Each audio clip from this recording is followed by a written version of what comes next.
Welcome back to my mental health and crime channel. My name is Hoodoo London. I'm a licensed cognitive behavior therapist, that's a CBT therapist, and a licensed mental health counselor. This is for entertainment purpose only. This is the case of the Idaho quadruple murders that took place on the 13th of November, 2022. May the four victims rest in peace. Condolence to the families. May justice be correctly served. I want to thank all my subscribers, viewers, for all your support, your kind comments, your wise thoughts, actually, and theories. I really appreciate them. And I really value and respect each and every of my subscribers and viewers, because I've noticed you all are really mindful, really passionate about getting justice for the students. And you're very respectful towards each other and towards me in the comment channel. So I really do appreciate that. I must say that. Like I've mentioned before, I intend to bring back everything from the beginning, like I've said a couple of months ago. Like you'll have noticed, I believe many people have brought up things in the beginning, like the 4chan posts. But I believe I was the first one to bring it up these last 5 months. And people actually get tired of it. Some of them, like the grub truck, they ask me, oh, is it another grub truck video? But the sad thing is, people don't understand that you literally have to go through each and everything to research, to analyze all the behaviors in the grub truck and the Banfield alcohol offense. Some people just believe that these are youngsters having a good time and that there was nothing wrong with it. But when a quadruple murders happen, everyone should be investigated. Everyone should be a person of interest. And that is actually not my words. That is the words of the prosecutor, Bill Thompson. He said clearly that everyone is a person of interest, even the two surviving roommates. He said they're not suspects, but they're people of interest. So for me, I have many people of interest in this case. So this is what I believe was written on Reddit by someone. They said, seeking clarity on Kaylee's ex-boyfriend. In posting this, I'm not intending to cast suspicions on this individual, but I want to be clear about what we currently know. Please let me know if I have anything wrong. Number one, Kaylee was in process of moving to Texas. Yes, I do agree. She was moving to Austin, Texas. I heard she was moving in January, but I've heard in another media report that she was moving in February. It was one of the two. She was anyway moving, and she was searching for a roommate to rent a flat with, or apartment or house. She was on her way. So that is right. The second question the person asks is, Kaylee broke up with a long-time BF about 2 weeks before the murders. I've actually heard that before. But I've even heard that they broke up a couple of months before the murders. I've heard even they broke up in 2020. So I don't know which is true, but I've heard many times that they broke up a couple of weeks before the murders. And that I find to be very interesting. Just because he was an ex-boyfriend doesn't make him a suspect. But 2 weeks before the murder, the last person they called was Jack D. Both Maddie and Kaylee. I'm just not completely, personally, satisfied with any of the Jacks or with the Sigma Chi boys, like the Davids. That's my personal opinion. Number 3, Kaylee called her ex 10 times immediately prior to the murders. Yes, she called Jack 7 times. 3 times was called from Maddie's phone to Jack. We don't know if Maddie called Jack. We don't know if anything happened to them while they were calling Jack. We don't even know what was the reason they called Jack. But the police are trying to say there was nothing there. But what I found interesting is Jack was cleared the last Let's not forget that. You can go and check that in the Moscow website. Even CNN asked Kaylee's father, sister, Elvira, and a brother. The brother and the father did not look like they were supporting Jack at all. That was in the beginning. There was a lot of different expressions going on from the family in the early days. So Jack is somebody obviously to take notice of. I'm not saying that we need to harass him or bother him or contact him. Obviously not. I'm against anyone who tries to bring any family members or any people of interest in their channels. Whether it is the victims' families, I don't think while this case is active and going on, we should be trying to bring families that need our support. They need peace. They need time to heal. They need time to go to counseling. They need time to heal. But then we have channels like Crime Sleuthing and other YouTube creators bringing over Zana's mother, who's already suffering of her own personal problems, and then she's suffering the most of losing her precious daughter. And these YouTube channels bring her over, promise her money, and don't even pay her. This is my personal opinion, and I find this to be really disgusting. We are YouTube creators. We need to stick to our role. Research things, talk about things. But once you start interviewing people, and once you start like, what's the obsession, contacting and being friendly to the Sigma Chi's and to the sororities, then you've crossed boundaries. And boundaries are really important in mental health counseling. Everything starts with boundaries. Everything ends with boundaries. We are not the police. We are not Idaho Moscow police. We are not the FBI. We are not even lawyers in this case. So I don't think what these channels are doing are right. And I personally believe that everyone has a voice to express. I would rather say my opinion right out there. I don't talk behind people. Honestly, I'm just straight out there. And I did not like the fact what they did to Kara, to Xana's mother. They know themselves. They can't even try to do that stunt on Xana's father, Jeffrey.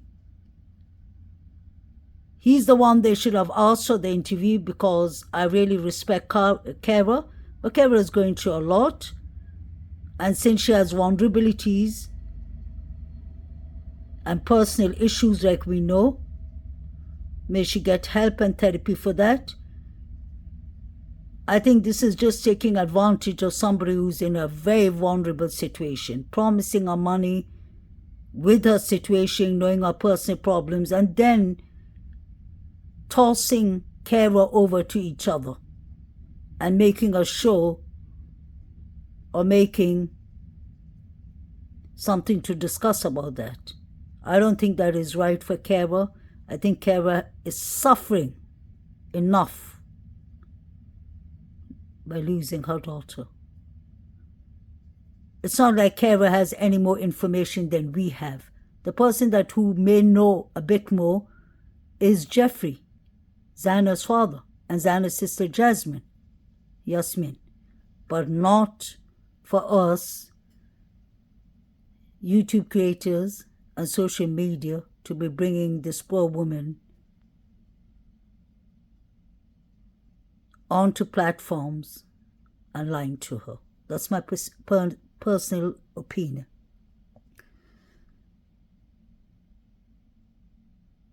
Coming back to this text, or coming back to this Reddit text here, the person said her ex was in Moscow the night of the murders. Yes, Jack D was definitely in Moscow. He was hanging around in the corner club. You've seen the picture at 1:35, the timestamp of him sitting, and Kaylee and Maddie are standing in front of him, and they all are talking in a circle. We don't know what was the reason they called him. And he was the last to be ruled out, like I said. So I really find Jack D's story to be really interesting. I wonder where he went that night. He said he was sleeping when he got the call. He just lived 2 minutes away from them. But he was ruled out. But all the people that are ruled out, let's not forget, can be re-interviewed and can be labeled as a person of interest. But for now, the blame is on Bryan Kohberger.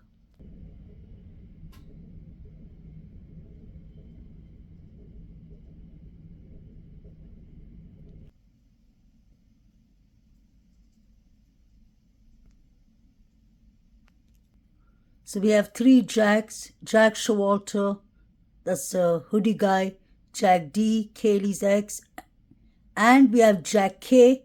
He was the one who sent the first Venmo to eat him for $6. I'm really starting to lean on more to the theory of something happening to Kaylee and Maddie while they walked Murphy the dog.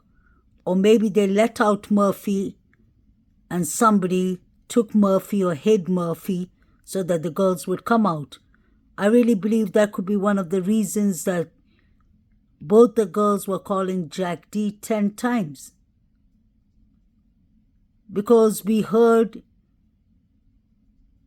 Kaylee's sister, Alivira, clearly saying that they did everything right. They used the buddy system.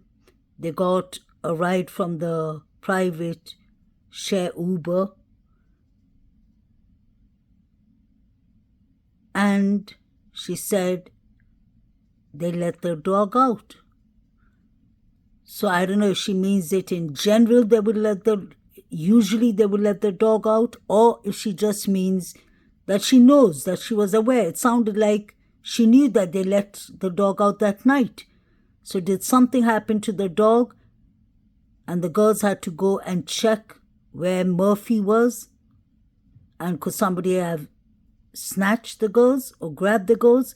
Because you clearly hear somebody yelling, "Stop it, stop," at 2:55 and 24 seconds from the police officer's body cam in Banfield.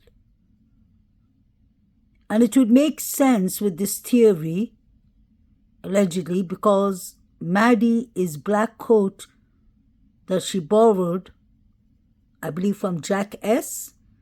Many people are saying, and I heard from Jack D. Whoever she borrowed the coat from, the long coat was found in the bushes. And you could see the police checking the pockets and all. And then they just threw it there, back in the bushes. It could be nothing, but it could be something. So that's one of the theories I'm leaning on, because I really believe that these were separate targets. I believe that Eaton and Xana was done wrong by the Sigma Chi boys and people like that. You could see them all in the grub truck. We know that there was a fight in the Sigma Chi fraternity party.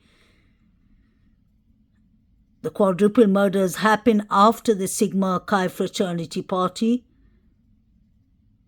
The boy called Hudson Lindo was found dead in the creek. May he rest in peace. That was after a fraternity party. So this seems to be a habit. There's something with the fraternity that needs to be investigated. Because there are many, many criminal cases of drugs, daytime rape, many different things with the fraternities. Many other fraternities are under investigation. So it's not a surprise for me if the Sigma Chi fraternity boys could be involved with illegal business and the sororities. The Greek lifestyle break many rules of the university, and they don't snitch on each other, let's be honest. That's why half of the university knew about the quadruple murders before the police ever knew. Very well. I mean, she would think somebody was following her. She would call me and say, "Mom, I think there's somebody following me." And I'm like, "Well, Kaylee, call the police," And then she'd say, "Oh, never mind. They just turned into 7-Eleven." She was aware, and very aware. And she locked her doors at night, and she locked her car.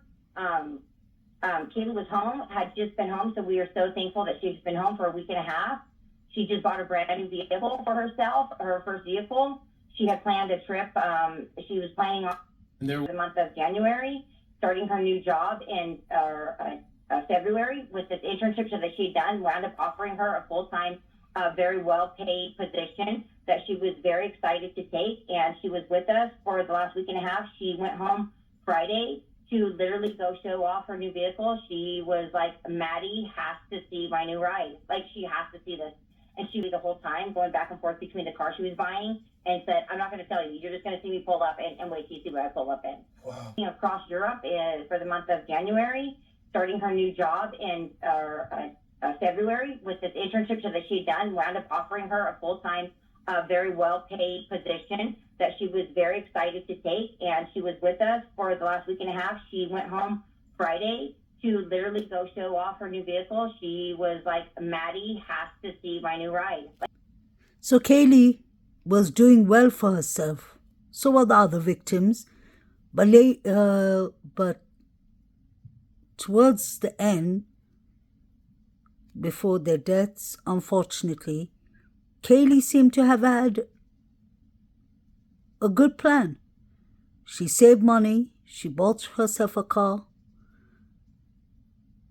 She was going to travel to Europe for a couple of months, I guess, or a year. And she was going to take the job in Texas, Austin, Texas. I wonder if that could have upset her ex-boyfriend, allegedly. Because you can imagine, they share a dog together. They were together for a couple of years. And if maybe Kaylee was done with the relationship, but maybe Jack wasn't done with the relationship at all. Could it be possible that when he saw things weren't working out, and that Kaylee didn't want him, and she was moving away, could it be possible that this became too much for him?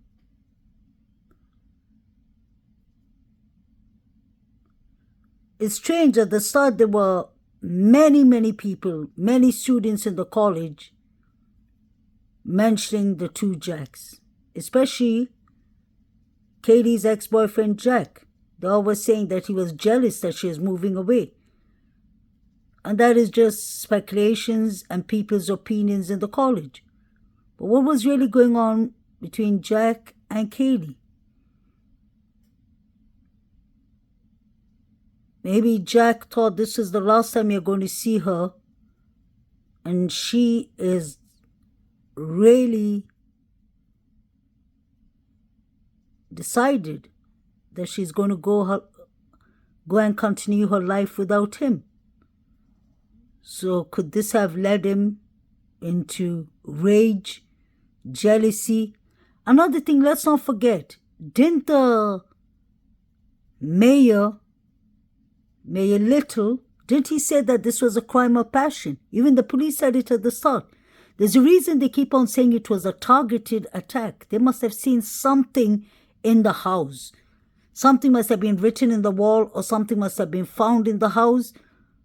We heard the Fox News reporter clearly saying that this was an awful scene. There was blood on the walls.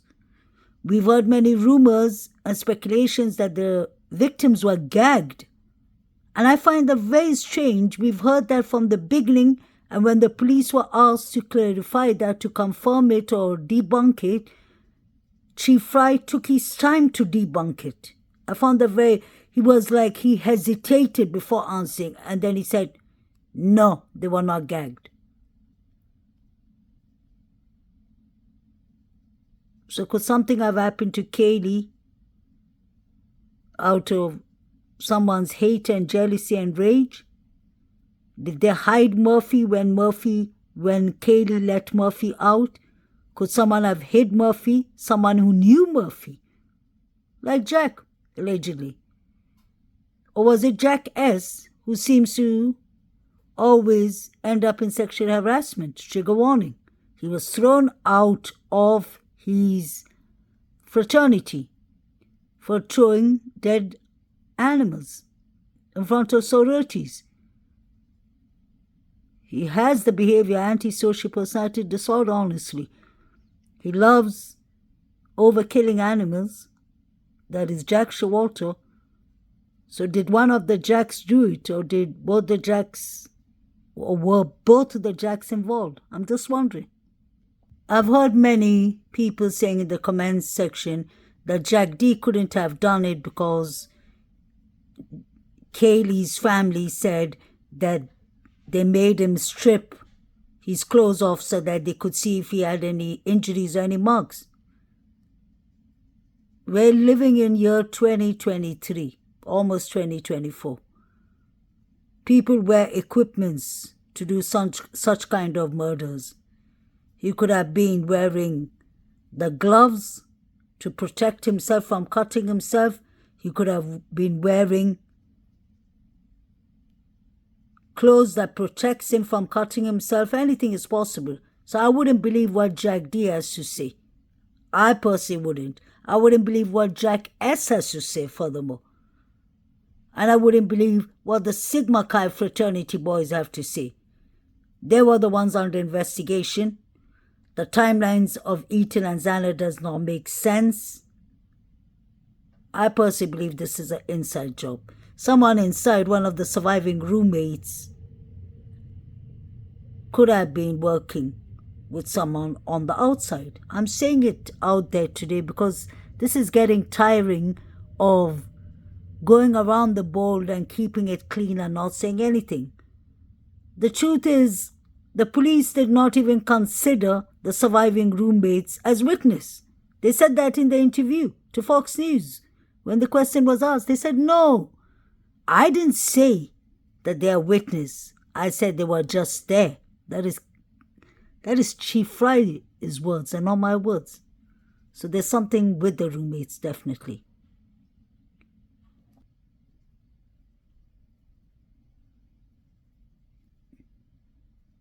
This was about the dog that was found skinned. I don't know if it's related to the murders, but it could be. This is the living room, I believe, near the Good Vibes picture. And I think they found fingerprints there. I wonder if the fight happened in the living room and continued to Xana's room, because Ethan was found in the hallway. These were one of the first pictures, so you can clearly see that the ladder, that small ladder, was there from the beginning. The FBI was informed of it because many online sleuths complained and sent messages to the FBI, and the FBI said they have checked on it. So I personally do not believe that the ladder has anything to do with the murders. I don't believe anyone climbed up either, because if you look at the board under Xana's room, under Xana's window, you can clearly see that those stains were there from the beginning. And there are further stains on the other side too, under the other window. If it was liquid, if it was blood running down the window, you would have seen it, like you would have seen the evidence right under the window, and it wouldn't have been partings in between. The whole place would have been full of liquid, red liquid. And you would have seen the stains on the window too. So there's no stains there. That is common sense, I personally believe. And I've checked through all the pictures. I used to even think at the start that it was pink substance or something, but I checked through it from the first pictures, and believe me when I say there isn't any red liquid there. And I don't think anyone used the ladder, because come on, many things could go wrong in a case, but the FBI, after they've been warned by the public and told by people, they would have definitely taken that to the crime scene if they believed the ladder had any evidence, which it didn't. So that's the reason it is still lying there. I don't know who owns that white car. Is it one of the surviving roommates? Or is it Zana? I think the blue-green car is owned by Maddie. What's his name? Eaton's red Jeep is still frozen under evidence, and his golf set. I wonder if that was the sharp edge object that was used on Eaton or Zana, the golf set.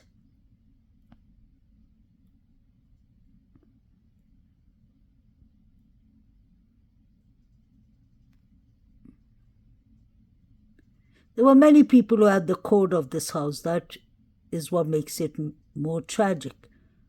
We don't know if they used the front, the sliding door, the windows. Let me know in the comments. Please like, share, and subscribe. Justice to